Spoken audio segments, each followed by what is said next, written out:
Love and happiness.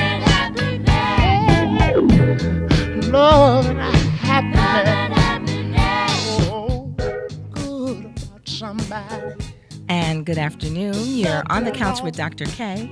I am your hostess, Dr. K, right here on 98.5 New Mix FM, the first bilingual station of the Mid-South, heard all around the world. Thank you so much for tuning in. You are, everybody give us a hand clap. You can clap. Oh, yeah. All right. Go. All right, so you are in for an absolute delight tonight.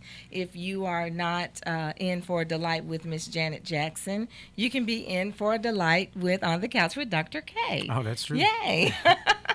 Today, we are asking the question and discussing the topic, how do you overcome insurmountable odds?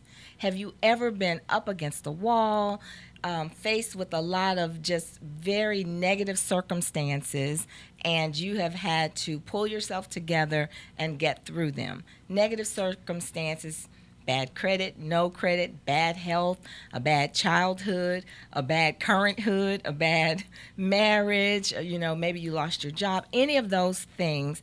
All of us have been confronted with issues like that, especially being urban adults. A lot of times we work for other people, we work for companies, and we have a lot of issues that maybe some other people in other types of locales don't have.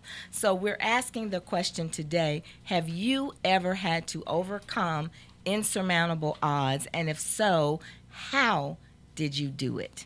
And we have with us some absolutely fabulous people in the studio today. So let's give them a hand before we go around the room. Oh, yeah. Because these are two gentlemen who just really have just absolutely overcome insurmountable odds in their lives, and I'm going to let them introduce themselves and tell a little bit about their stories, because these are things that people want to know. They want to know, how can you get through the conspiracy of credit, which is the name of Corey P. Smith's book. He's one of our guest co-hosts today. Periscope people, you can listen to us live on Periscope. So you can go and download the app. It's free for your phone. You can also download 985 New Mix FM and listen to us anywhere in the world, just like our other listeners do. You can also go to our website, onthecouchwithdrk.com or 985newmixfm.org and see and hear us live. So I have two authors with me. One is Corey P. Smith, Conspiracy of Credit, and he has a fabulous story to talk about. And then secondly, we have From a Dead Man to a Perpendicular Life by Larone Woodard. He's had 13 brain surgeries, economic and relationship challenges. So we're going to hear all about this. First of all, I'm going to let them introduce themselves, and then we'll probably be ready for our first break. So we're going to start with Mr. Corey P. Smith. Yay! Yeah. All right. Tell us about Conspiracy of Credit, who you are, and why you're here.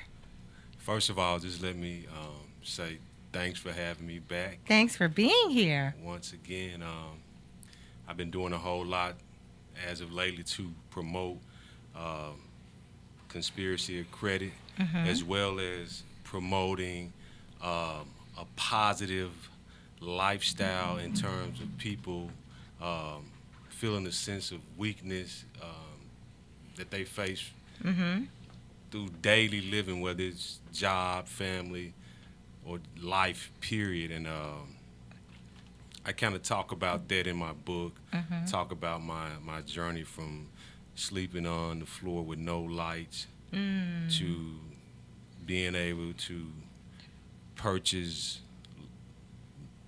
large homes, to luxury cars, to losing it all, having to go and get a job and winning again and being able to get it all back. Wow. right now I'm in a rebuilding process. I'm still trying to grow, still trying to help people feed off, use my story as a feeding tool to have a positive outlook on Right. life. Okay. All right. Thank you. So you are here to inspire us to continue to grow and to really get that lifestyle we're looking for. You're saying it can happen. Right. I mean, Yes. even though, you know, my expertise is credit, it's really more than just about credit. Okay. It's about knowing that we all have a purpose in life. And someone posed a question to me a couple of days ago. They said, you always talk about money, money, money, like money is going to solve things. Or like, and they were like, everybody can't be rich. And I was just like, it just depends on what your definition Of of being rich is. I was like, a person that works a job and makes $60,000 a year compared to a person that works for themselves and make $60,000 a year. That other individual have freedom. So Yes. in a sense, they feel rich. You know, and I kind of just use my story to let people know, like I seriously came from the bottom, even after doing what I was told to do, go graduate from high school, get a college degree, and hope that hope for the best, hope Right. that you can get a good job and take care of your family and live the American dream. Okay, thank you so much. Well, we're going to talk about that more as we go on through the evening. So moving right along, we have the author, Larone Woodard, and his book is From a Dead Man to a Perpendicular Life, 13 Brain Surgeries, Economic and Relationship Challenges. So thank you so much for being here. Yay, Yeah. yay, yay. So now tell everybody who you are and why you're here.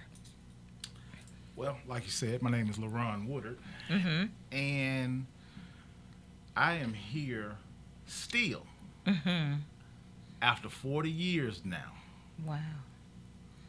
living, breathing, because God said never give up. Even after surviving 13 brain surgeries, now I know what my purpose is. Right. Okay. And it is to give people hope, inspiration, and motivation that they can get through anything that life brings up. All right. All right. And that is an inspirational story. No, that because- definitely is. Yes, yeah. because a lot of people, anytime you say anything about the brain, surgery, sickness, illness, people automatically just are stricken with fear. And so I think you're a walking and living testament that you don't have to be afraid, that you can make it through even something that is as frightening as brain surgery. And we're going to let you talk a little bit about your book as we go on. Stanley, how are you today, sir? Doing good, Dr. K. Yay, thank you. And how are you, Mr. Felix Cordova? Pretty good. Good. Glad to see you. Glad to see you. These two men have absolutely fascinating stories, and I want them to just think of a quick excerpt from your stories that you would like to share with our listeners as something they can relate to and be inspired by. So who wants to go first? All right, Corey. So tell us a little bit about your story. The one thing that stands out to me the most in terms of looking back was when I went through a point in my life with my wife and kids where I did lose everything, and I had to haul my family around from one red roof inn to the next. Right. I can remember staying there was a red roof inn on Union. Okay. I could just remember staying there for like 3 weeks because we had lost our last home. Okay. And had so much pride and really didn't want anybody to know. I remember looking out the hotel window, and at the time I had $130 $30,000 car parked downstairs. Mm. But you know, I was still losing in life. That was like one of the last things that I was trying to hold on to. Of course, I wasn't able to pay the note at the time, but I can remember, you know, I was feeling hopeless. I was feeling less than a man because I had my family in this place, and I felt like it was all my fault. And then at other times, I wanted to blame the world. I wanted to blame the system. I wanted to blame me feeling like I wasted time going to college. You know, I wanted to blame a lot of people, but that was a real turning point for me, where I had to realize I have a lot of power. I had to realize where I came from in terms of looking at the history of my grandparents. One, my grandmother being a maid and having 14 kids, and none of them graduated from high school. Only one, the baby, was the one that graduated from high school. But I thought back to her because she believed in me so much, and believed that I could almost do anything, and I just kind of focused on that spirit and focused on that energy, and I started to map my life out, map my plan out to where I wanted to be 2 years from that point in my life. I always say, I just did a post a few days ago. I had more than just a dream. I had a plan. I think a lot of people get caught up in the dream, Right. but they don't have the blueprint to be able to accomplish the things that they dream about. And I think that boils down to being able to have the right information to get to that level. And a lot of times we're deprived of that because we don't have access to certain people, or we don't have access to certain information, whether it be through school. And I always focus on school. I always bring school up because a lot of times I don't want to sound cliche and use the word brainwashed. Or I don't even want to use the word scam, but I think a lot of times we get lost in a traditional system that may have worked at a particular point in time, whether it be with our grandparents, but it doesn't work the same way now. And I think that has set a lot of people up for failure when they do reach true adulthood, or they reach life after education, whether it be college. Like real life kicks in. I mean, I talk to people all the time that say, hey, I have a MBA in finance, or I have a master's degree in this or that. And it's almost like, well, you sit in class for 4 or 5 years, and when you're done, it's almost like having useless information because real life kicks in. And you haven't been taught the real life skills to survive. And a lot of times we just become overwhelmed. So. And so do you feel like that's what happened, that's what led to the point where you were at the Red Roof Inn? Did you get overwhelmed and then had to regroup? Yeah, I got overwhelmed, but I also, it's almost like an athlete that makes money too fast and not knowing how to handle it. Right. You know, and I think that's what happened to me. Like, it came so fast. I mean, like, I went from having a home in Florida, a home in Atlanta, a home in California, a home here, and buying cars, and you know, it was times I would get some of my relatives and say, "Come on, we going to Miami.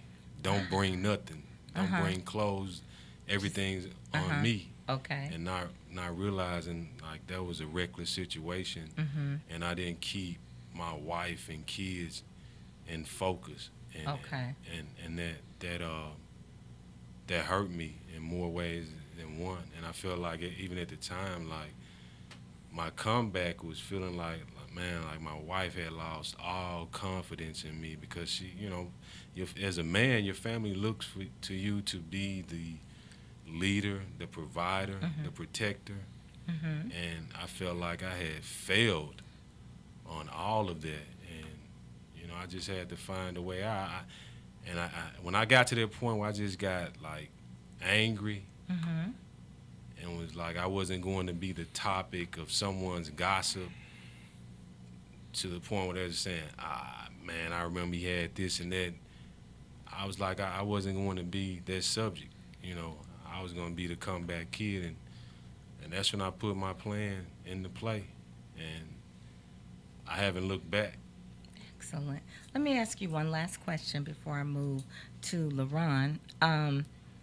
How did you click that button in your head to go from the negative thinking you were having about, oh, you're a failure, this, over to the mode of let's see how to rectify this situation? How did you do you remember what happened? What was the turning point for you? Yeah, and you know what, this may sound crazy, but it was death.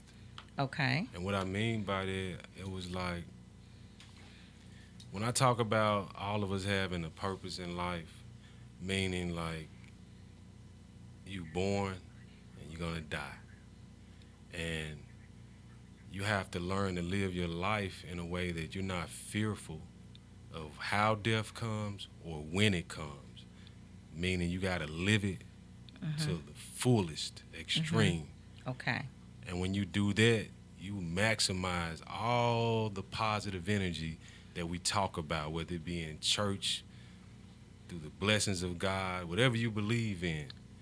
That's when you maximize it, when you realize that, hey, at some point, I'm going to check out, but I can't be afraid of when that's going to happen or how it's going to happen. Like, I got to live my life, and I got to live my life for the people that look up to me, that depend on me. And for me, that was my wife and kids. And that's what clicked for me. Like, even when I hear guys say, oh, I love my wife or I love my kids, I look at their actions. I look at what are they doing, how hard are you going for your family, because to me, that's a reflection of your love. And, that's just the attitude that I took, and I still live by that today. Like, I get the greatest happiness when I see my kids having no worries, but at the same time, I'm providing them with information that I know that they're not getting at school, or they're not getting from television, or they're not getting from their peers, or even my wife having the power to live her life, to do the things that she wants to do. So it sounds like when you hit that wall, it almost knocked out that fear of success for you. It sounds like once you hit the bottom, you kind of thought, you know what? I'm down here. There's nowhere to go but up. Might as well roll it till the wheels fall off. Exactly. I understand. A lot of people are so afraid of failure and success, they're paralyzed. And they don't even and then some people don't even realize they're paralyzed. And what I mean by that is, if you wake up every day to go to work, come home, sit on the couch, veg out, get prepared to go to work the next day, and do the same thing over and over again for almost 365 days a year. You are working, you're living to work. And then, it's like, well, do you ask yourself, am I living my life to the fullest? Right. And I think some people have hit the wall, and they don't even know they've hit the wall. They don't even know what the wall looks like, and they're just like zombies. Right. They're zombies. They're waking up, wake up, go to work, eat dinner, go to sleep, wake up, go to work, eat dinner, go to sleep. And that can be really a meager existence. And you know what, and this will be the last thing. A lot of times when, let's say you have these conversations, a lot of people take offense to when you start talking about them going to work, and they almost take it like you are downing them. And I think that's like, for successful people or people that truly understand, it's not so much as a put down. It's almost like motivation to, trying to instill in them that there's more to life than just this treadmill of just working to fulfill somebody else's dream. Putting fidgets into widgets and widgets into fidgets. Exactly. Because it's the type of work and your attitude. Now, if you wake up every day and you love your job, you love what you do, and you jump out of bed and you run to work and you have a great day and you feel just, invigorated, that's different from what I'm describing. Yeah. I'm describing, those people, that zombie walk. That person who, oh my God, I got to get up. They can't get up unless they have an alarm or some caffeine or something, and they have to drink it all through the day to just make it till they go home. And as soon as they get home, they get a Jack and Coke, and they drink that all night long until they literally fall out and fall into bed so they can go to sleep and wake up the next day and do the same thing. That's the person I'm talking about. Yeah, Go ahead, Felix. I think it's like two angles that really shine the most. First off, I think most of us are afraid of failure. Right. So that scares us. That's why they call it a leap of faith. Because when you have an idea and it's going to be prosperous, you have to take that chance in yourself. Now, the other thing is, I think people are afraid to make the mistake and take the blame for it. Because we're so accustomed to putting blame on someone else. When you go out and you take that leap of faith, you kind of take responsibility of failure. Right. And that's like a double, not only did I fail, I failed because I did something wrong. And that shuts people down, and they don't want to leave their 9 to 5. And you know I what? understand And don't get me wrong, listeners, I don't advocate for everyone leaving their 9 to 5. This is not my advocacy for you to go into entrepreneurship. That's not what I'm saying. I'm saying advocate for your life, living the life you want to live. It could be within your 9 to 5. You can recreate yourself and have the same job. The recreation comes in your mind. And I think when you want to actually do something different, it's not always either I have my 9 to 5 or I quit and do something else. What we have to do is get ready for that third option. There's always a third option. We are always talking about either or, black or white, when we should be talking about this and this and this. 3 different things at least. At least think of 3 different things whenever you come to a problem, and that's going to be, actually, we'll talk about that a little bit later. I'm going to read what one of our Facebook friends has to say, and then we're going to take another quick break, and then we're going to go to Mr. Larone Woodard and talk about his book. But Trina Wright says, and this is her answer to the question, how can we overcome insurmountable odds? She says, we must continue to fight by encouraging ourselves to know that we can move mountains, have faith in the unseen, and the ultimate, trust God through it all. Anthony Nixon says, thank you, Dr. K, for sharing your kind words. The topic for this week, the Lord is my rock and my fortress and my deliverer. I love your show, and this is what we should think about. Tonice says, we overcome by letting God take over. Oftentimes, we are placed in situations to test our faith. Having faith in God will help you persevere. And I know that we're in the South, and so a lot of the responses are about faith and God and about, believing in Jesus. But even if you're not in the South, even if you're not particularly religious, you can still have faith.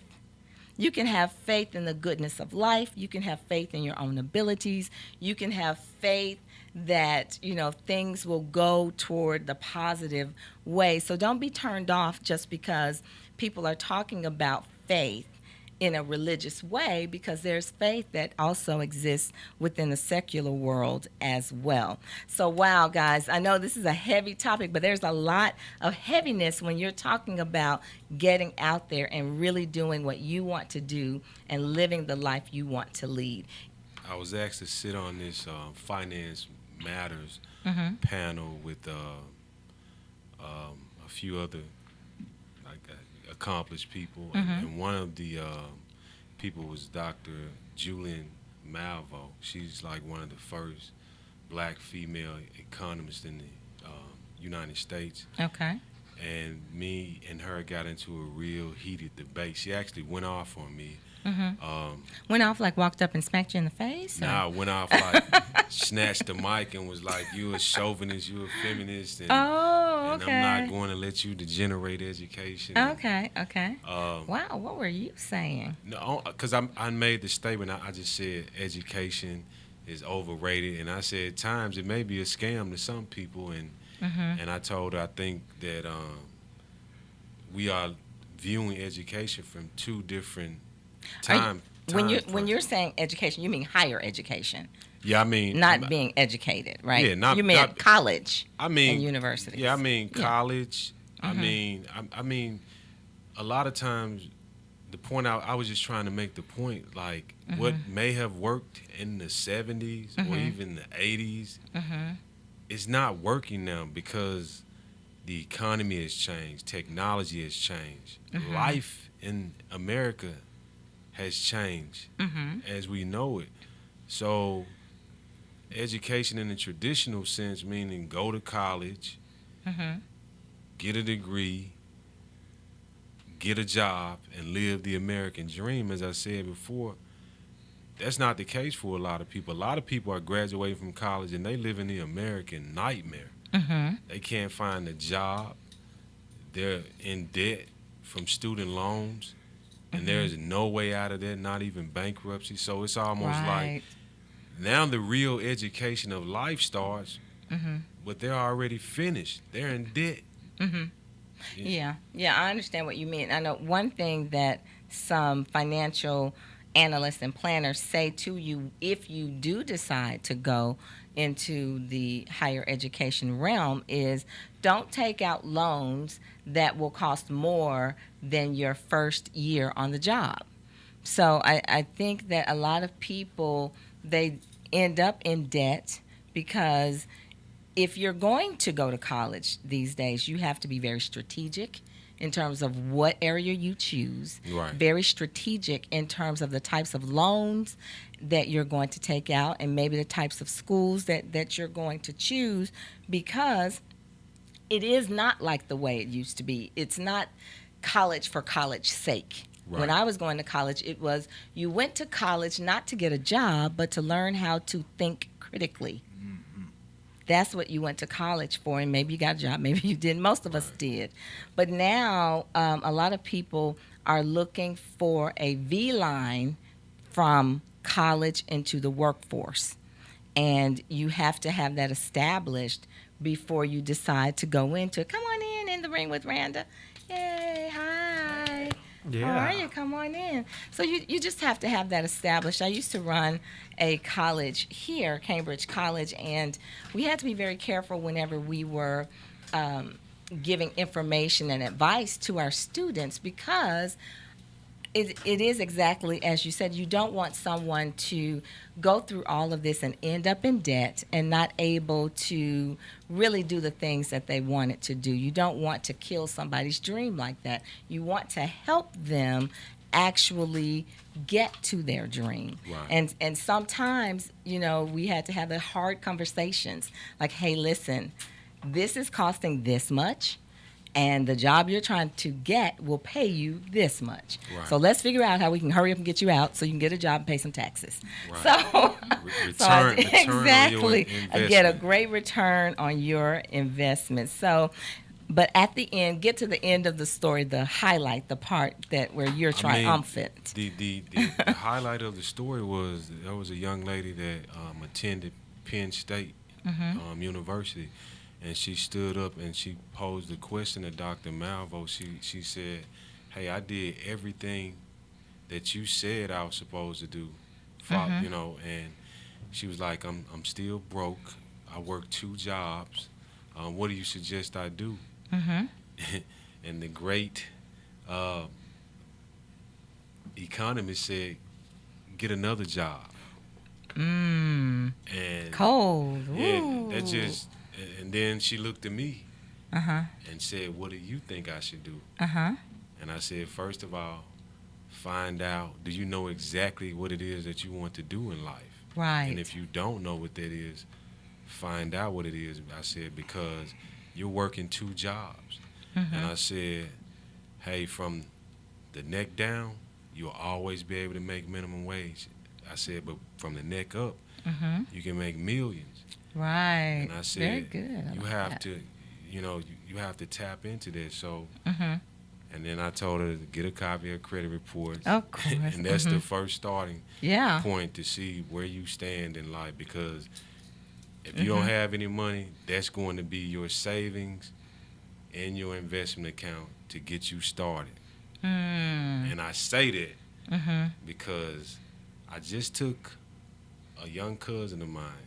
He dropped out of school in the 9th grade. I've been helping him for the last year and a half with his credit, and I have it in my phone. Over the last week of applying for credit, he has accumulated $118,000. Okay, we're going to go to dinner afterwards. And don't worry, dinner's on me. We're just going to have some strategic conversations. Okay.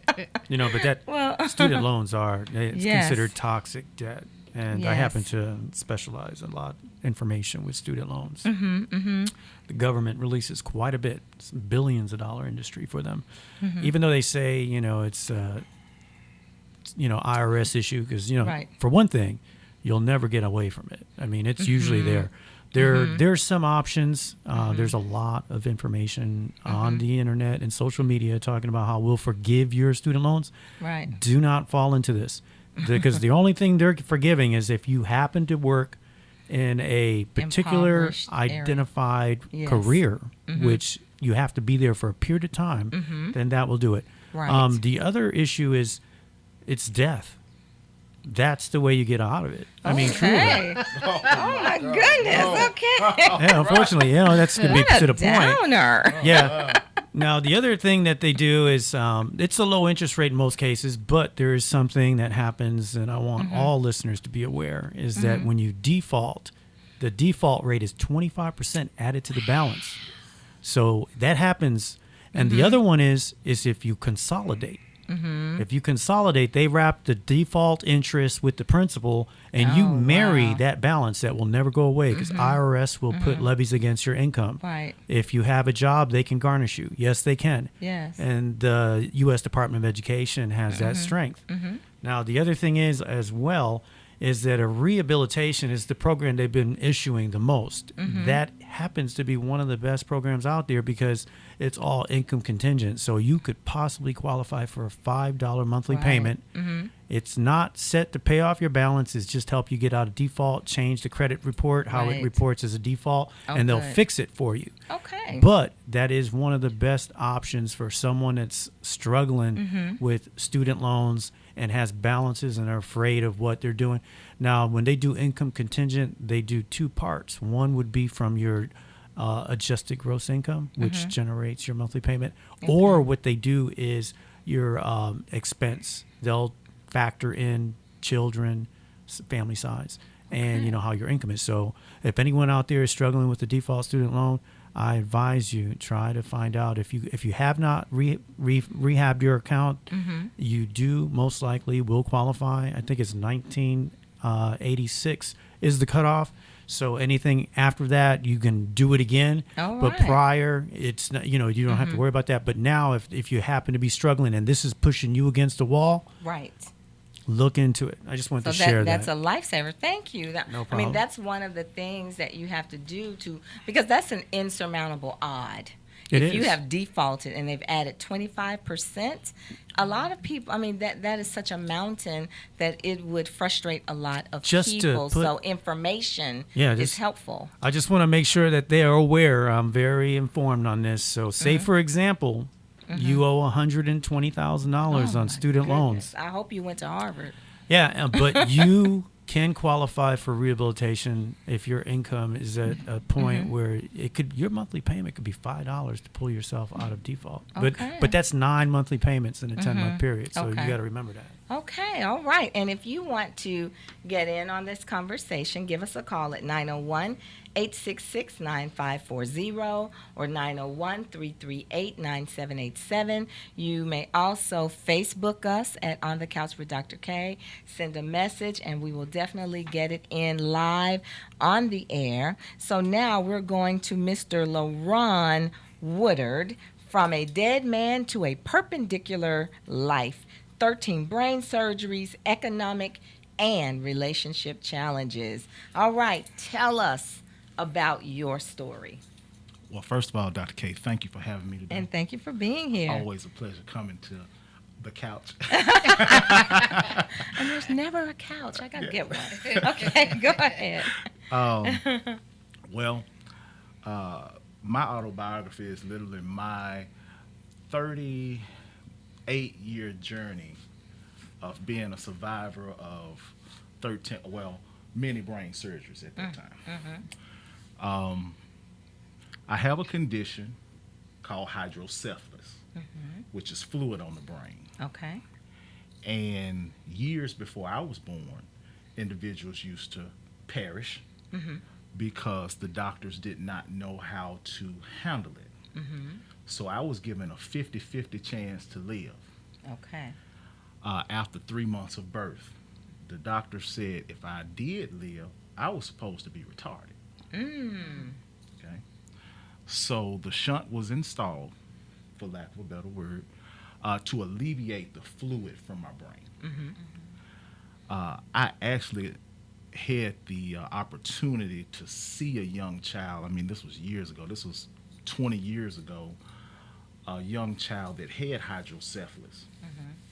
His head was the size of a well-inflated basketball. Yes, I've seen that. And it really just did something to me.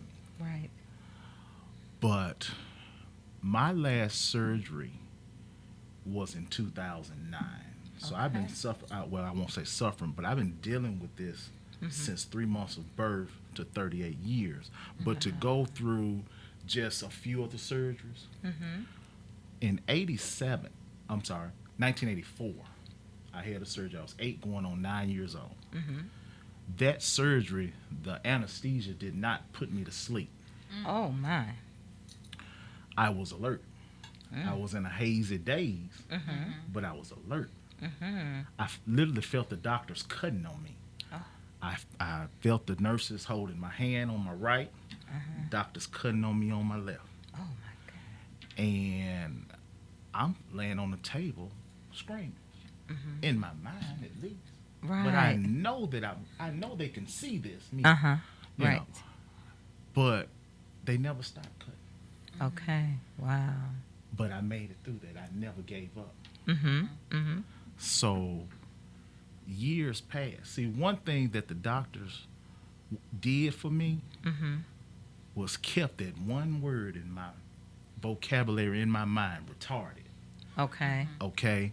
I was so set against not letting that be my tag. Yes. Okay? Not being labeled retarded, not being labeled slow.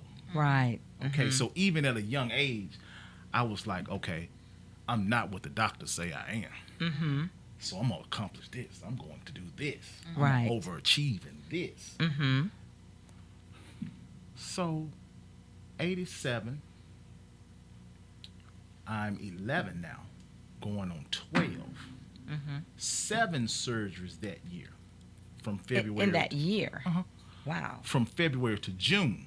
Okay. 7 surgeries. Okay. One of those surgeries, around about the 5th or 6th surgery, I lapsed into a coma. Oh, wow. When I lapsed into that coma and I came to, I was blind. I could not see. I could not talk. I could not walk. I could not control my functions. I had to learn how to do everything all over again. So at 11 years old, I was a baby but worse. Imagine being 11, wearing adult-sized diapers, having to cry to get attention,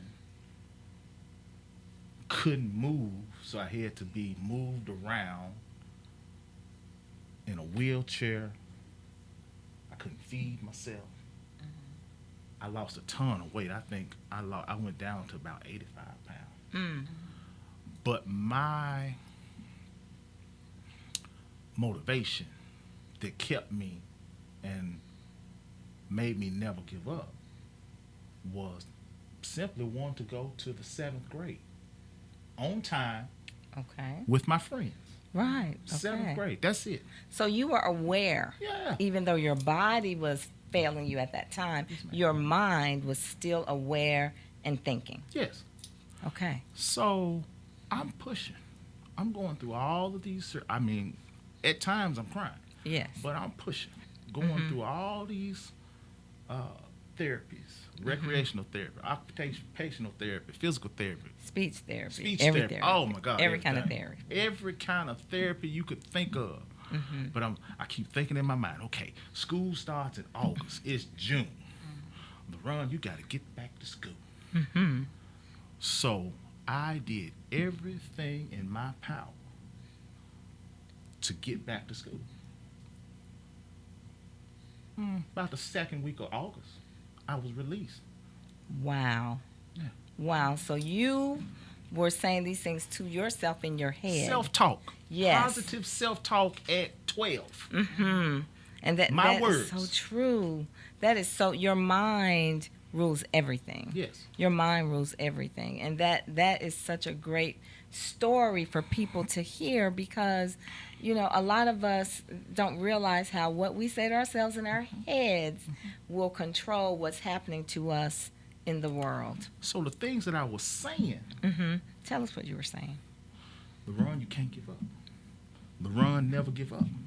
Larone, you got to get back to school with your friends. Larone, you are not retarded. Larone, you are not what the doctors say you are. Larone, you are God's child. I'm saying all this To yourself. to myself. That's motivating me. I didn't realize at 12 I'd be doing what I'm doing now, motivational speaking, writing books. That was all just a part of my story at Right. the time. You were just trying to get to the I 7th grade wanna and get be to with the your 7th grade. friends. That's all I wanted to do. I understand. But what I did, though, in English class, creative writing was my favorite subject in school, just period. Okay. English class, I had a teacher at Lanier Junior High School. I never forget, Miss Black. She had us do a creative writing assignment about anything. And I wrote about my series of surgeries. Okay? Unbeknownst to me, she must have loved it so much. She submitted my work to the Rotary Club of Memphis. Oh, wow. So a couple of months later, I get a letter in the mail saying, Larone Woodard, you have been selected as a Rotary Club Scholar Student Achievement Award winner, 1988. Wow. 1 year after several brain Yes, ma'am. surgeries. So all of that through all of those years. So now I'm going to fast forward just a minute. I'm grown. 99.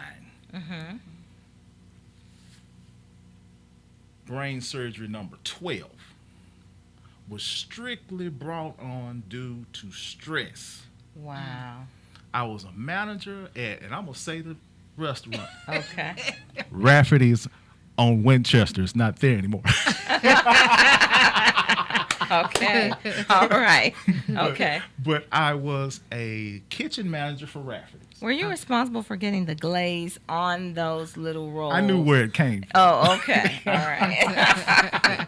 I knew where it came from. Okay. I knew all the secrets. Yes, ma'am, I Okay. did. All right. So that particular job stressed me out so bad that I quit.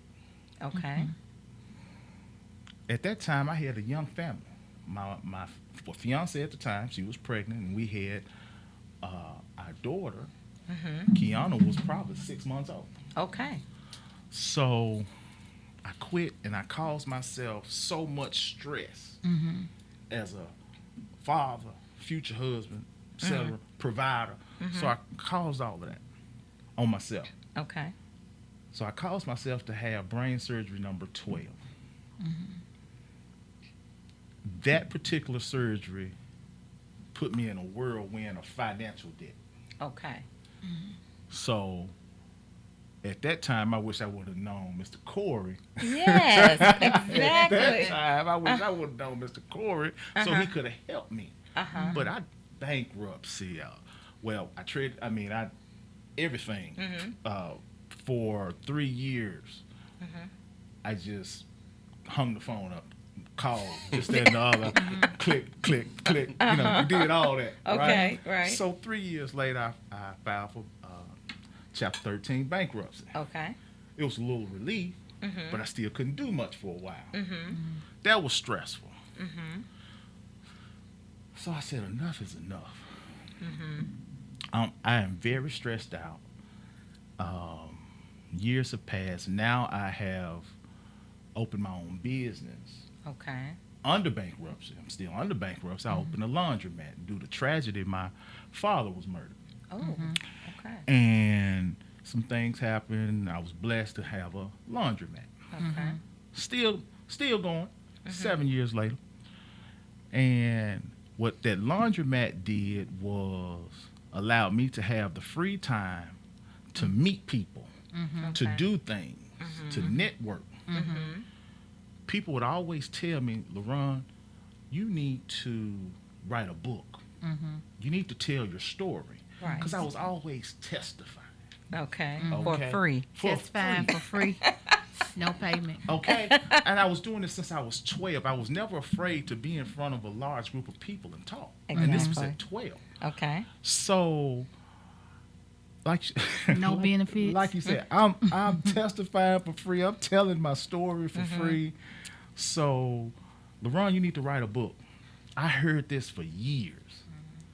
So when brain surgery number 13 happened, I was stressed out at my business and some other things. So October of 2009, I had brain surgery number 13. And so I just realized that stress aggravates hydrocephalus, just period. Okay. Okay. And I know some other things, but stress for me was my click. Yes. It really made it go crazy. So October 2009, I had brain surgery number 13. And when I got home and I'm on the couch healing up, doing, just chilling on the couch, watching TV, remote in my right hand, and I bandaged on the left side of my head, and I literally heard God's voice tell me, I mean, it's so clear, like he's right here in my face, pointing at me, Larone, stop being ashamed of the blessings I've given you. Tell your story and put it in a book. The vibration from the voice shook my living room. Okay. It scared me so bad, Dr. K. I went to work trying to find the right people to help me write this book. Okay. So I searched for 4 years, and on a conference call with an opportunity that I was with at the time, the CEO of Get Success Publishing was he was the guest speaker on the call. Okay. So he and I connected instantly. He told me about the cost. He told me how the process worked, this, that, and the other. I said, okay, I've been telling this story for years. I know this story. So when he told me how much it cost and how long the process took, I literally wrote my book in 60 to 75 days. Oh, wow. Okay. From memory. Because like I said, I've been telling this story forever. So I just wrote it from memory. When I wrote that book and I submitted it, and it's something about when you're getting ready to go to your next level, how, and I don't even say the word devil. The enemy. The enemy. There you go. I don't give the enemy credit. People say the devil busy, this, that, and the other. No, it's the enemy, but really and truly it's the inner me. It's you. It's your brain. Yes.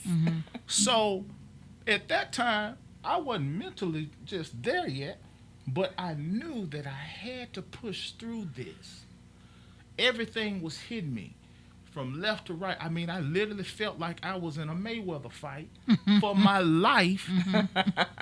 When I got ready to start writing this book, I mean, I started having trouble at home. I started having trouble in my business. I mean, just everything was just falling apart, seemed like. But I Okay. kept on pushing through this book. Right. I stopped for one day. I said, "Oh, I'm not gonna finish this book." So I stopped for one day, and then I heard the Spirit tell me, "Larone, if you don't write this book, what's your alternative?" So my alternative was not an alternative, because I wasn't going back to the old Larone. I wasn't going back to my old life. So therefore, I wrote that book. And the CEO of Get Success Publishing told me, he said, "Larone, it's not about being a published author. It's not about the money you make from being a published author. It's about the opportunities that chase you down because now you are a published author. And those opportunities will bring the income. Because of selling a book here and there, I mean, that's snack money. But it's opportunities that chase you down that bring you the overflow that you're looking for." So when I wrote the book, it was published in, at that time, a little over 90 days. Wow, that's pretty quickly. Okay. And I thought to myself, I said, okay, this was fairly easy. I can help people do this. So the first opportunity that I created was, I told the CEO of the company, I said, "I want to help people write books." I told him that. I didn't ask him. I said, "I want to help people write books." He said, "Okay, give me a week." He called me back in 6 days. And he said, "Larone, your position with Get Success Publishing is based in Augusta, Georgia, is Okay. author acquisitions representative. That fancy title mean I help people write books." Okay. That long fancy title Right, means It's fancy. I help people write books. That's Right. all it means. Exactly. Okay. And so the very first person that I helped write a book was my daughter, Kiana. Let's look at this. Why Me by Kiana Woodard. Yeah. Yes. Oh, Okay. Yeah. Very, very nice. I like this. Kiana was a victim of bullying and sexual assault. Oh, Okay. okay. And she held that in for all of 4 years. And it ate at her and ate at her.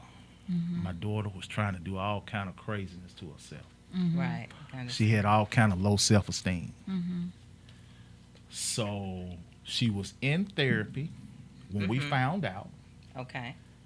and the therapist had her write out her story on her last day. Okay. And this was like June of 2013, right after my book was published. So I just had a bright idea. I'm going to help Kiana write a book. So we gathered her pictures, and she wrote her book from memory, and got her book published in July 2013. And what that did for her was send her confidence through the roof. Okay. Right. And I mean, it did some amazing things for her. And so after that, I was just like, people just started saying, "Larone, we want you to come speak." I started getting offers to come speak and tell my story. So, but before I did that, I joined one of the local Toastmasters groups to brush up on my speaking skills. So, Unity Toastmasters 9499 on McCorkle Avenue off Winchester. $20 for that shameless plug. $20, sir. Yes. And so Unity Toastmasters really helped me to sharpen my speaking skills. Okay. And I never thought that I would be, well, let me rephrase that. I never thought that my life would be going like it's going now. Right. But I did ask for this. Right. Oh, I'm so sorry. That's people calling to hear you. Go ahead. I did ask for this. Right. And when you ask for something, God's going to give it to you. Yes. Okay? And so my wife got a little jealous. She's like, okay. I know your wife. She's a very, very lovely person, but insistent. Yes. Many days I walked into my office and I was like, Miss Woodard, Yes. here again. Okay, let's Yeah. talk some more. So my wife and my son Cameron Okay. became jealous slightly of my book and Kiana's book. Okay. So Cameron was first. He said, I'm gonna write me a book. Okay. So he wrote a book. It's not out yet. It's But- on the way. But he has his But words it's on the submitted. page. Good. And my son will be a published author at 15, 16 years old. Oh, that is Okay. excellent. And so after that, my wife said, you're not gonna, everybody in this house is not gonna have a book, and I'm not gonna have one either. Okay, I have a master's degree. so she and I wrote our relationship book. Okay. And our relationship book is titled Unbreakable Love. Okay. 18 years worth of a relationship that we literally went through everything. Yes. Whatever you can think of that we went through in a relationship, yeah, we did that. Okay. We went through that. And I can tell you're a very open and accepting person just in looking at this book, Why Me? You know, there's some racy little parts in here. And you had to help your daughter write this. So, you know, tell me, because a lot of fathers would not be able to do that. That's an insurmountable odd to me, to help your daughter be able to write about her abuse and how she got through it. Tell us, how did you get over that? Because I can tell it's hard to even talk about it.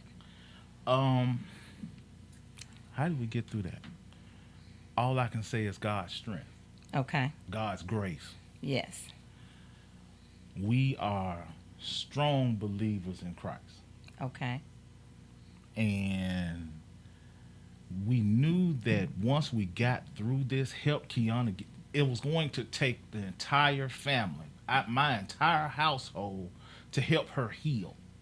We were all going to have to help her, push her to her healing. Yes. Okay. Period. Whatever it was going to be. We went through several counselors until she found the right one. Good.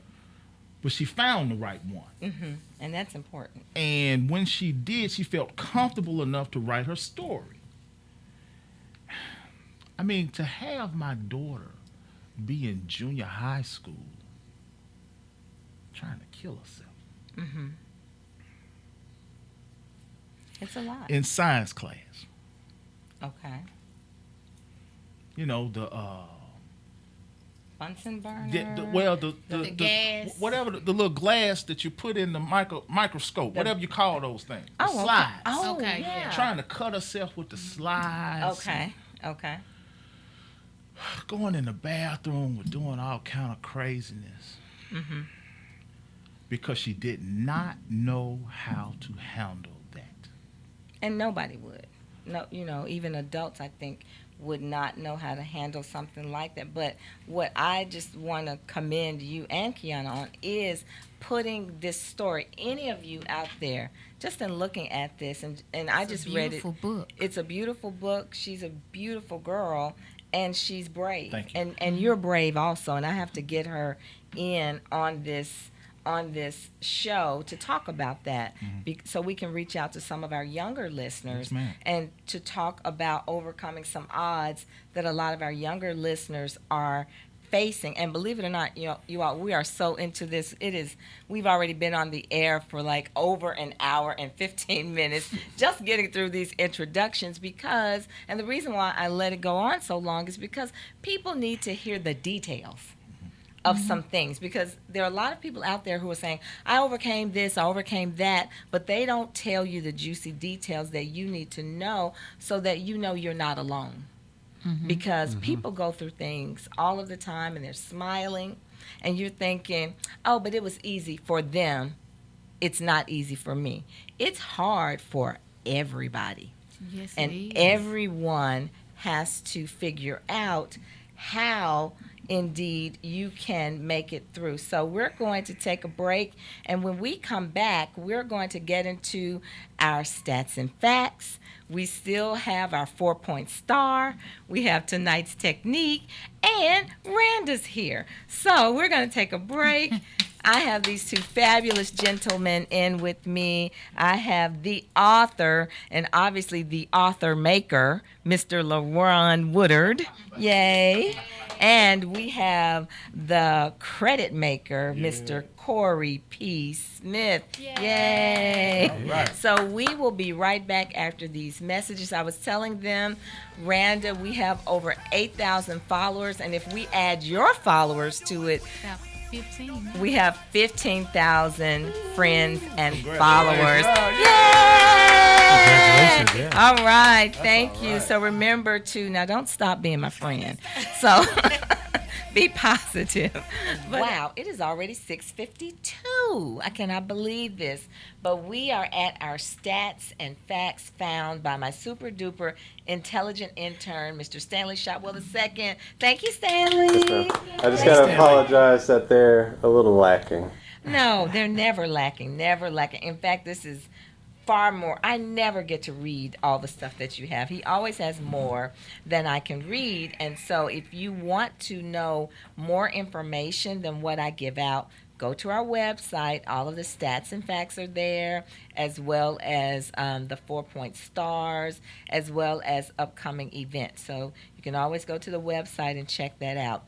So the first thing that I asked him to look at was basically looking at how many people are dealing with chronic health conditions, because this is something that's very important. In fact, I forgot, we also got to do Dr. K's yays and nays. Oh, we really got to hurry. Okay, so there are, according to the Centers for Disease Control, approximately half of the civilian, non-institutionalized U.S. adult population, half, 49.8%, which is 117 million people, had at least one of the 10 selected chronic conditions, which include the following: hypertension, coronary heart disease, stroke, diabetes, cancer, arthritis, hepatitis, weak or failing kidneys, current asthma, or chronic obstructive pulmonary disease.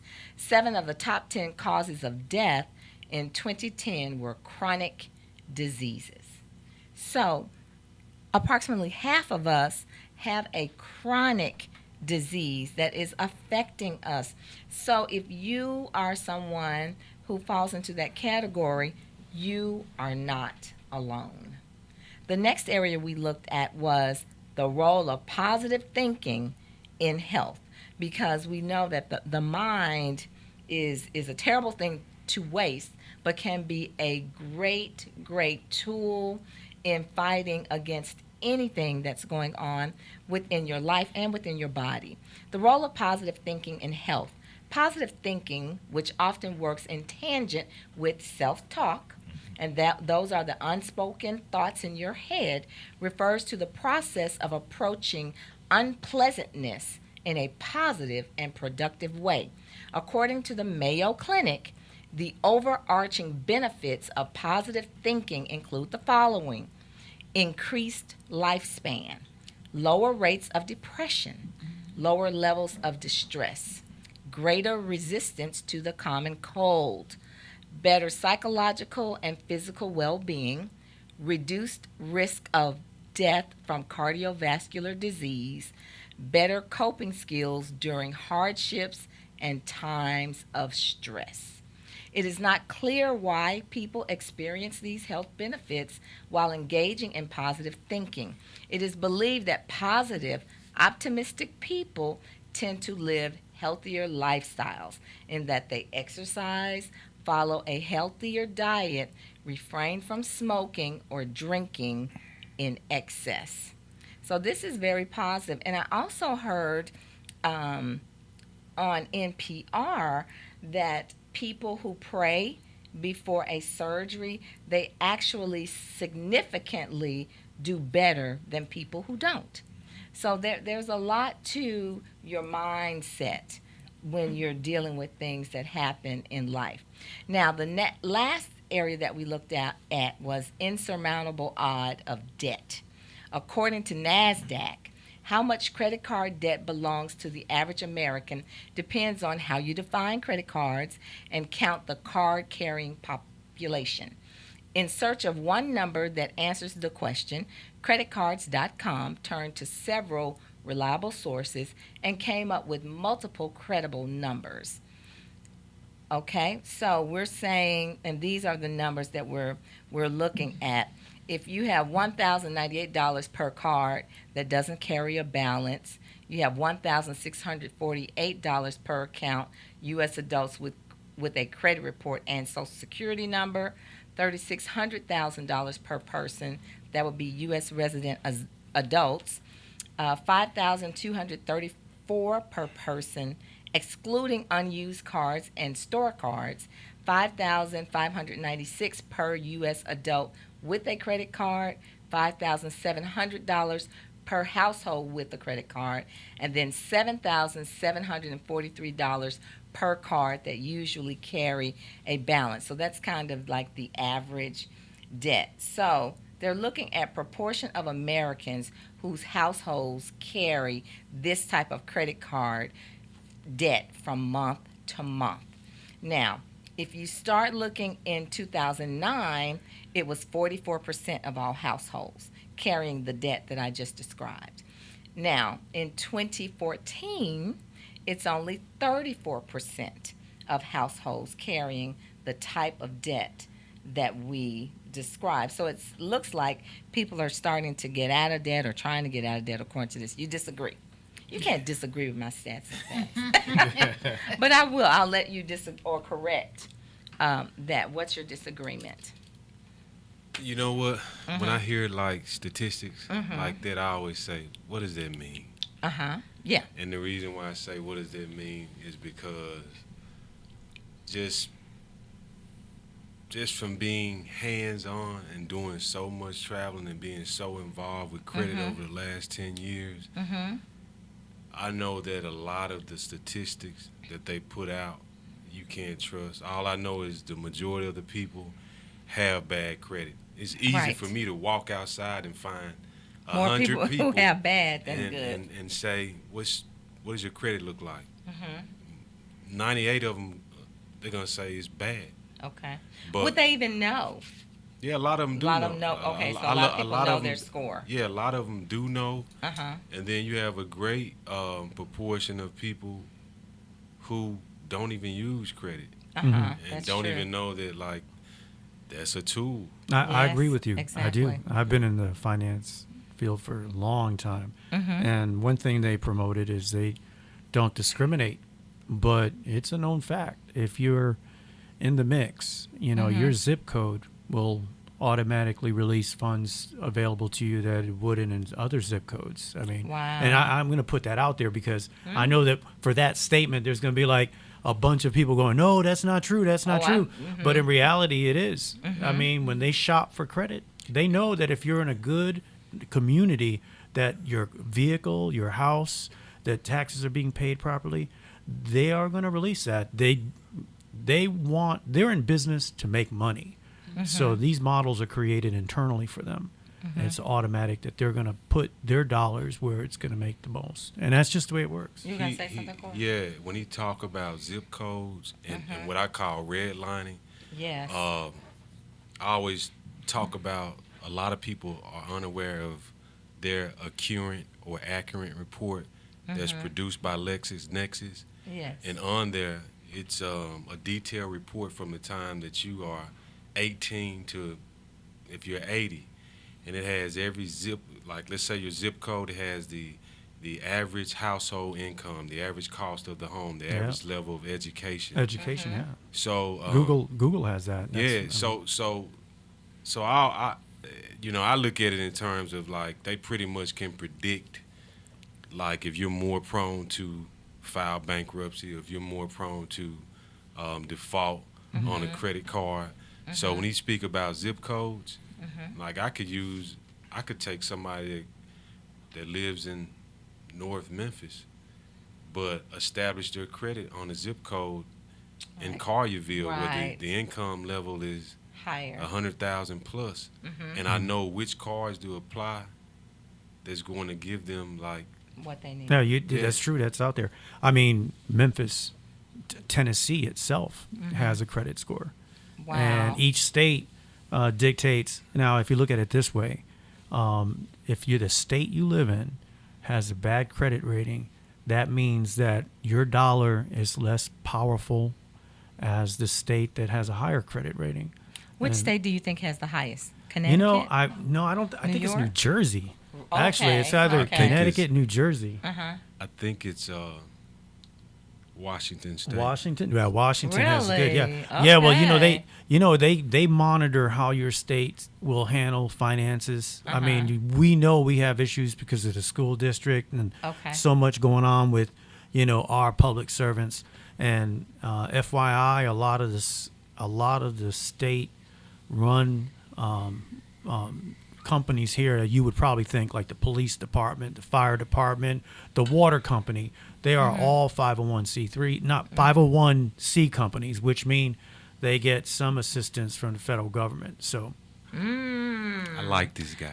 Well, okay. I like him. So let me read one last comment from our Facebook friends regarding how to overcome insurmountable odds. Maddie Turner Noel says, there are several ways to be triumphant in your life. It does not matter where you come from or what you did before you made the greatest decision in your life. Number one, have faith in yourself. Number two, trust God and believe it is already done. Number three, speak the word over your life for things to come to pass. Number four, the mind has to think on a thing and just be honest. Don't be negative and think positive. Number five, don't give up. Number six, there are struggles in our lives no matter what, but we have to press our way through. Number seven, through struggles, count it all joy. And she talks about a lot more here, but in general, she gives some really, really good advice, and it is about focusing, believing in yourself, and not being negative. So we are now at Dr. K's yays and nays. So get ready for this one, because this particular issue came to me just this week, and I actually was going to do something else, but when this came up, I said, you know what, we're going to have to talk about this particular yay and nay, because this person really needs help answering this question. So let me find it. Hopefully it's here. Oh, we have one more from Trina Wright regarding regarding the how to overcome. She says we must continue to fight by encouraging ourselves to know that we can move mountains, have faith in the unseen, and the ultimate, trust God through it all. Thank you, Miss Trina. So now, if I can find it, give me one. Oh, here it is. Dear Dr. K, I am a young, healthy man of 32 with a terminal illness. I went to the doctor recently, and she told me I have less than a year to live. Although I am Christian, I really feel insulted by the comments my friends and family are making to me, such as, quote, God don't make mistakes. I want to punch them and say, this is a mistake. Am I wrong for feeling this way? Yay or nay? So I had our Facebook friends to post some of their comments, and I'll read what some of those are now. We have Tanya, who says, oh, the book, quote, A Return to Love, end quote, by Marianne Williamson addresses this very issue so well. I highly recommend it. She basically supports the fact that anger at them won't cure it. So, and you all get ready, because I'm going to ask you what you feel here in the studio as well. Tanya Staples says, I don't think God makes mistakes, but I'm sure that doctors do. I think this is less about the tactless family members and more about him seeking the healing from the God that he believes in. I see everybody shaking their heads. Any comments about what these two people have said already? Well, Dr. K, you know I had something to say about that. And the best thing I could say was the doctors don't have the last say. Right. Doctors only go by scientific guesses. Right. Or better yet, They're making educated guesses. educated guesses. Exactly. Right. Exactly. So God is the one that's in control. Exactly. And once they realize who is in control, then their stress level will decrease.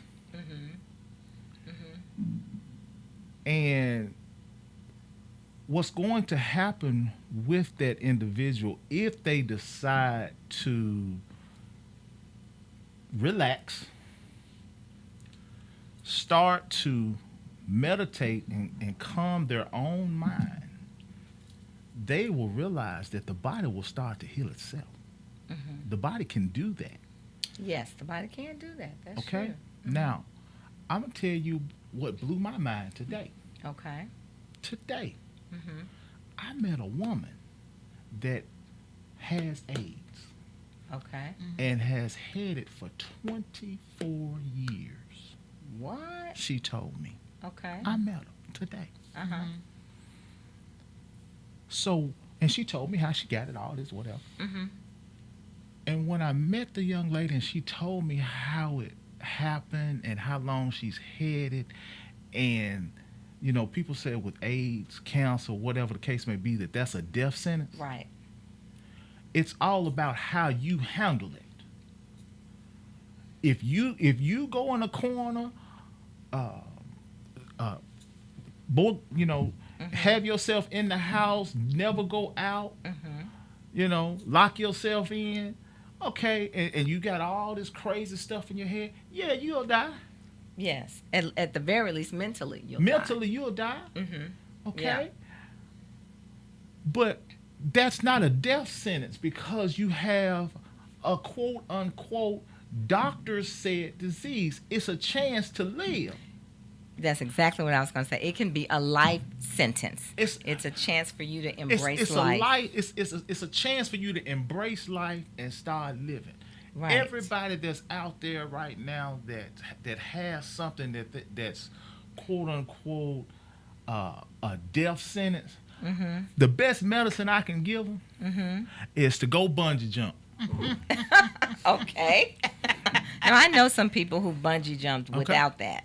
They just did it anyway. I'll tell you, when you go bungee jump, and now mine, it was called a skyfall.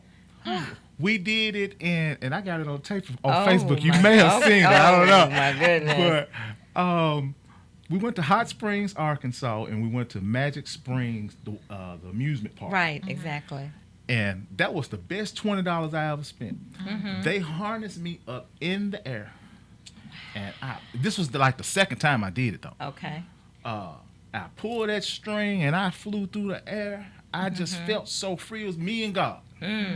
Okay? When you look God in the face like that and realize that it's between you and him and nothing else, you don't worry about what somebody else say.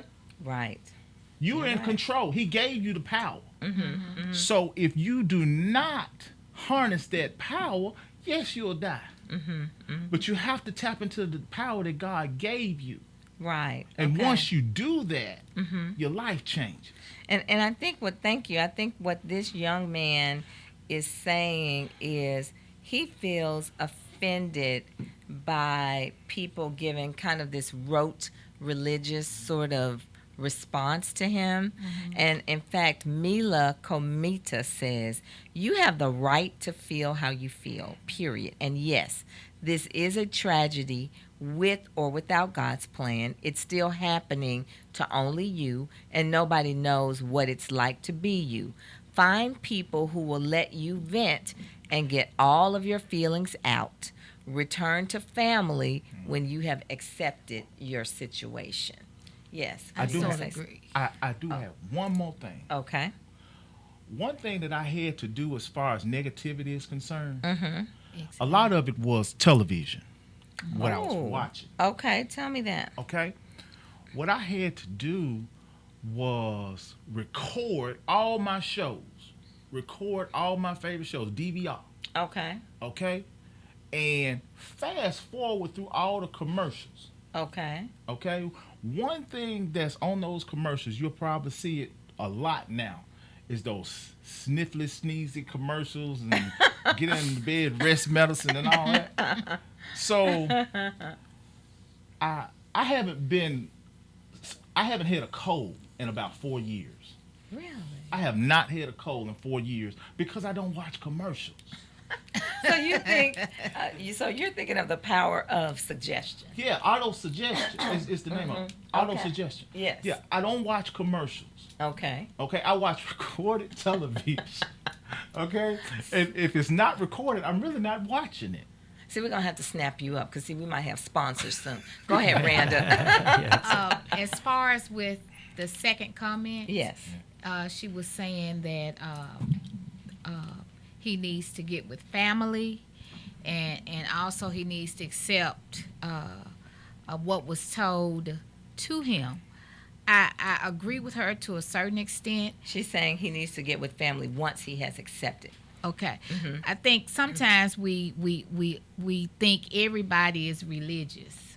Right. We think everybody believes in the same God that we believe in. And you have to be mindful that they may not believe in what you believe in. So you could still help that person by listening first. Right. If they ask you for your suggestion, then that's the time for you to give it.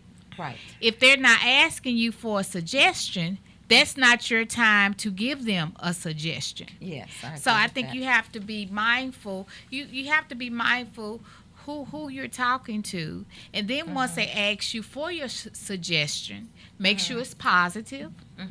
Okay, and then after that, you let that person direct you into when it's time. Right. Yeah, I agree with you because sometimes when people give us this overwhelming information, we automatically feel the pressure to respond. And really, we should feel the pressure to ask the person what they need or how they feel about it. Right. And that will give you the clue as to how you should respond. Because they may not be as strong as Randa per se. Or they Meaning, may if just have I a found different- out I had a death type of sentence on my life, I would be like, oh, okay, Dr. K, where we getting ready to go tomorrow? We getting ready to kick it. Right. I have from And I was now saying, hold up now, I don't up have the... until 22 days. Right. Let's have a ball. Right. But somebody else, that may take them to a level of depression Right. where they're not wanting to be around anybody or even talk about the situation. They just want to just talk about something negative the entire time. Well, I think... Were you about to say something, Corey? Yeah. Yes, go ahead. He said something and she just said something that I was going to put it in different words. Like, if you ask, I could ask everybody in this room, why are you afraid to die? Nobody can really tell you why, but I think it has a lot to do with what he talked about. We've been, whether it's through church, TV, or whatever, we've been taught that, man, death is a dark place. Right. And it goes back, when you ask me, when did I reach that point in my life, I realized, like, at some point, death is coming. So I have to live my life to the fullest extreme. I remember my grandmother told me this, and this has been years and years ago. I was preparing to go to Europe for the first time. I was a senior in college, and this is right when they were hijacking planes and things of that nature. And I remember, now, you remember you used to grease people's scalp? Yeah. Okay, so I'm greasing her scalp, We don't do that anymore. Thank goodness. And so I'm telling her, Grandma, I'm afraid to go on my trip. I don't even know if I want to go now because of all the things that are occurring. And she was just so wise. She said, what? I said, yes, ma'am. I'm afraid to go now because of all the things that are occurring. I'm afraid they might hijack the plane, or the plane might fall out the sky and we might die. And she said, if you die, you ain't gonna know it, so you might as well get on the plane and go. And I went on the plane and went, and that is so true. If you die, you will not know it. You'll be dead. So it's kind of, she was so matter of fact about that, and that really cleared my conscience and had me to move forward. I'm going to read this last comment from one of our Facebook friends, and then we'll go into our 4-point. Well, then we'll take a quick break, and then we'll go into our 4-point star. Patricia says, I am a living testimony on how to survive or overcome against insurmountable odds. In all my situations that I have encountered in this life, from humiliation, 23-year drug addiction, lost my job, lost my family, but through it all, the love that God has for me did not ever change, nor did his faith in me. He's all-knowing. I say this because it's true, because when I got tired of myself and me having that, he was all that I had left and never had left. I cried out in prayer, pleading to be removed from this mess of a life I had made, to be returned to the life he had for me.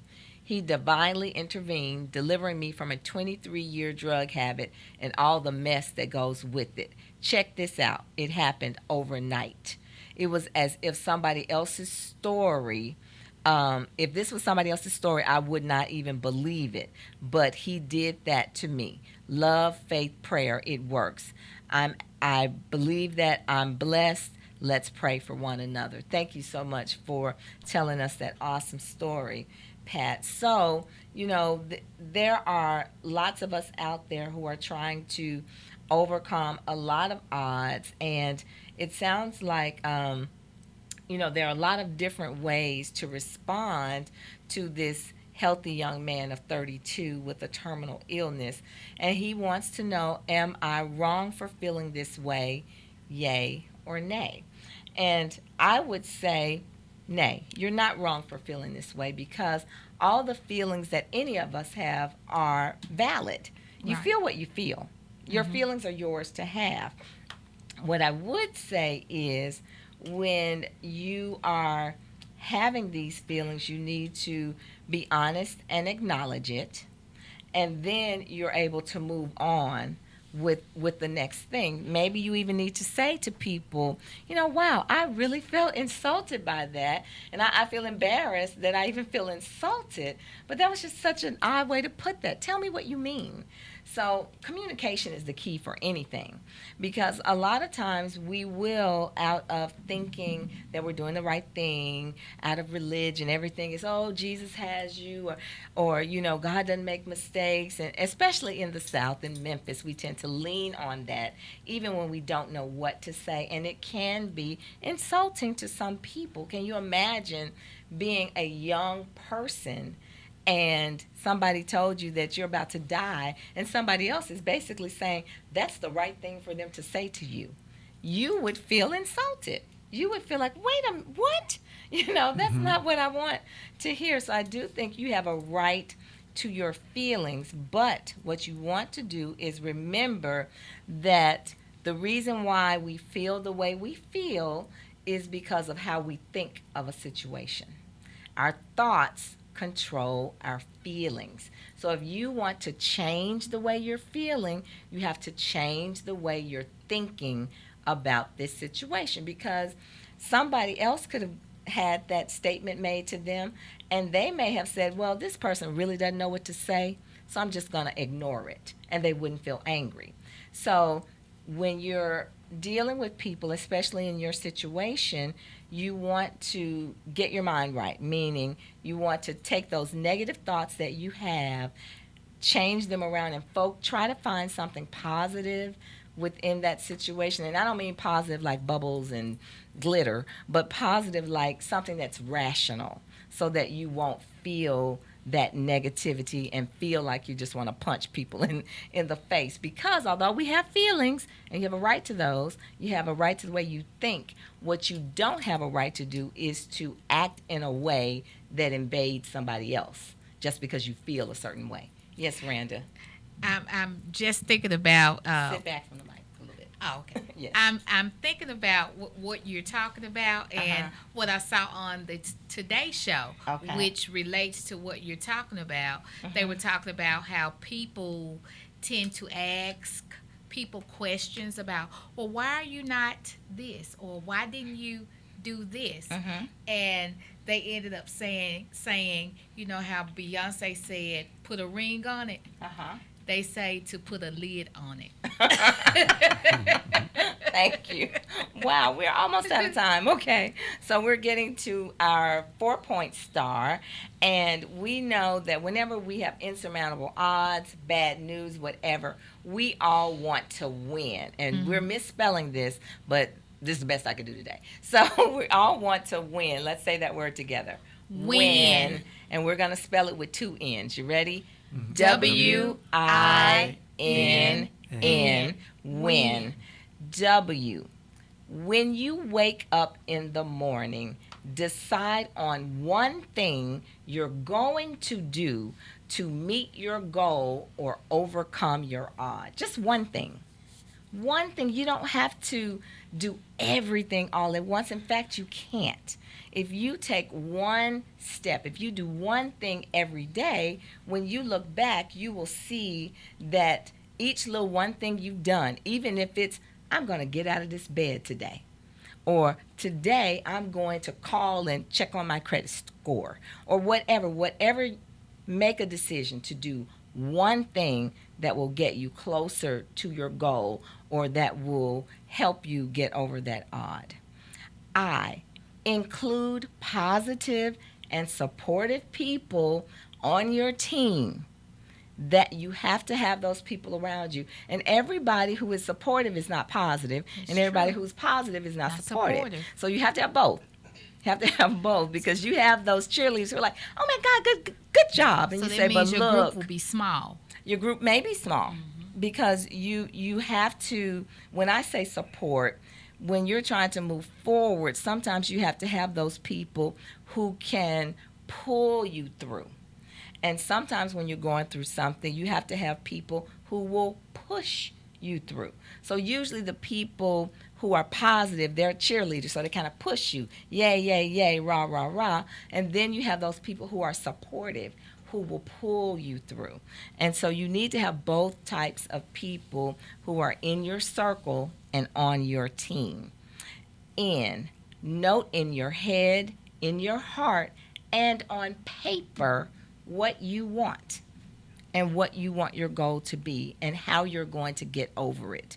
Because when you write it down and when you think about it in your head every day and you let it kind of resound in your heart, that's the focus that you need. And the thing that you focus on, that is going to be the thing that grows. People always say the grass is greener on the other side. The grass is greener where you water it. So whatever you pay attention to, that is what is going to grow. And then N, never give up. And that is so easy to say, but hard to do. Never give up. And what I mean by that is, even if you fall down, you forget, you didn't do it today, you did it wrong today, get up and try again tomorrow. Maybe you have to take a break for a few days. Maybe you even take a break for a week or some months, but eventually get back to it. Get up and start again. Those little starts again, that is what is going to get you over that hump and through that particular time that you're talking about. So that is our 4-point star for today. Win. W-I-N-N. Win. Oh, wow, we only have 5 minutes left. Well, I was going to give you a tonight's technique, but I'll let, and I've done it before. It's called deep breathing, and that is to help with your stress level. So if you put your hands like this and you put it over your stomach, whenever you're trying to get through stress, you want to breathe deeply. And the way you do it is you're going to suck the air into your mouth and fill up your belly. You want to hold it for 5 seconds and then release it. So we're going to try it together. You ready? Oh, yeah. Okay. Inhale. Go. 1, 2, 3, 4, 5. Your stomach should be getting bigger. Hold it. Release. 1, 2, 3, 4, 5, 6, 7, 8, 9, 10. Now this time when you inhale, I want you to tense up all the muscles in your body. And when you exhale, I want you to release them. You ready? Ready? Inhale. 1, 2, 3, 4, 5. Hold it. And release. 1, 2, 3, 4, 5, 6, 7, 8, 9, 10. Obviously, it causes relaxation because Randa just yawned. And that is something you can do to get over, I know a lot of you travel, you can get over, fatigue in that way. You can get over nerves. You can get over stress. You keep doing that until you actually feel your body rest and calm down. A lot of you go to the doctor's office and your blood pressure is up because you feel so afraid. If you sit there, don't let them take your pressure right then. Do a couple of deep breathing exercises. If you don't really have hypertension, it will calm you down so that you're able to get a good reading, which is what you want. Wow. Okay, we have 10 seconds to shine, everybody. So, Larone Woodard, your 10 seconds to shine. Sir, your last things you want to say. My last 10 seconds, my website is www.laronewoodard.com. That's LaroneWoodard. You can reach me for speaking engagements. If you want to write a book, I can definitely help you with all of that. Thank you very much. $20. Okay, Randa, we're skipping you and Mr. Corey Smith. I can be, you can reach out to me at www.coreypsmith.com. You can get information on the book, www.conspiracyofcredit.com. The book is available everywhere books are sold. Yay. Stay positive, stay in a positive place, and live life to the fullest. Okay, good. $20. Shameless plug. All right. Thank you all so much for being here. Oh, yeah. And as always in parting, I wish you a life full of love, peace, and happiness. Remember, if you can't be in love, then at least try to be happy. But if you can't be happy, then at least try to be peaceful. But when your peace has been disturbed, it's time for you to change your situation. You've been On the Couch with Dr. K. I'm your hostess, Dr. K, here at 98.5 New Mix FM, the first bilingual station of the Mid-South, heard all around the world. We will see you next week on the radio. Remember to like us on Facebook. Say bye to the Periscope people. Bye, Periscope people. Bye. Good job. Love and happiness. Love and happiness. Is there, what do you say to someone that Right. may not want to change? That someone If they is- don't want to change, that's on them. That's on them, right? Because I don't attach any. I'm not being judgmental. Okay. Okay. It's about what you want, because there are some S&M kiki people. Oh yeah, because Now. that crosses There's that some will people who are cross. like, slap me, yay. Yeah, you know that's right. now. Yeah. Anyway, so That's true. I'm not So placing judgment on it. I'm saying if that is not what you want and you feel oppressed, Okay. then fine. Because I know there are lots of all different types of relationships out there, and really, what it's about that unwillingness. Unwillingness, I don't want this, yet this is happening. Walk away with victory. Yeah.